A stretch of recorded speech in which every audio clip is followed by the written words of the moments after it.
Hey guys, welcome back to All Things Knives. It's your host Fletcher, and today we are doing a carry update of the 14C 28N carry. So, I have put one edge on this already, and yesterday I put a second edge. The first edge I did on, I believe, diamond plates. I believe I did it on diamond plates. That or it was my Venev 1000 grit, which is the 400. That edge did actually really well. I liked the way it responded. It did really well on cardboard. And so I used it up, and then I did try stropping.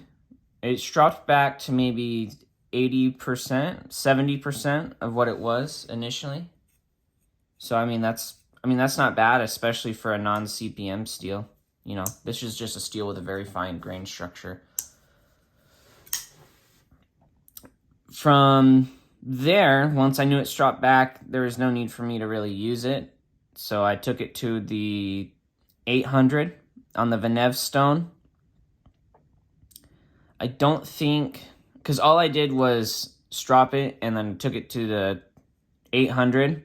What I should have done is take it back to the 240, 400, and then the 800, because it didn't respond very well. It wasn't as sharp as it should have been. And I noticed that while in use yesterday. So that's why I sharpened it again yesterday. So I'm still counting this as the second edge I've put on, even though it's the third. I'm counting it as the second because I didn't get the results I wanted with the initial second.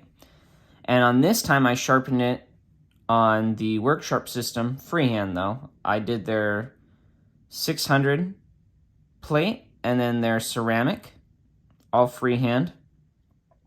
And that actually took a very nice edge. This, I would say, is a steel that does like to be polished.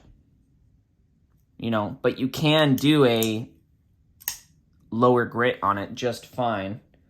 I think that whether it was the Venev or the diamond plates, I don't think really matters. What it was is the grits for my plates go up to 1200 and my Venevs go up to 2500, but most of the time it's about 1000 grit.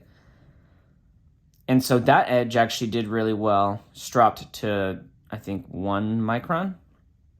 This one, I stropped on chromium oxide compound. So that's leather with green paste, basically, the green crayon paste. It's Jeweler's Rouge.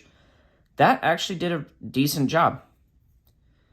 That did all right. And that's the thing about these simpler no vanadium carbide steels, is you can use simpler abrasives on them and they do just fine. I think for my next edge, what I want to try after this, I'm going to use this up and see how it does. I will say, so far from use, this is the bare minimum steel level I think I would need for my job. Bare minimum would be 14C 28N. I think talking to Tom Hussain from Tom Hussain Outdoors, he does edge testing as well. He said that a little bit ago, talking to him, and I was like, okay, that's kind of interesting. And that was before I started my 14C 28N carry. Now, carrying this steel, I kind of realized why he said that. And I'll elaborate further in the final review. This one's going to be quick, whereas the Cruwear took me a while. This one will be quicker just because the edge retention, I tend to burn through edges a little more.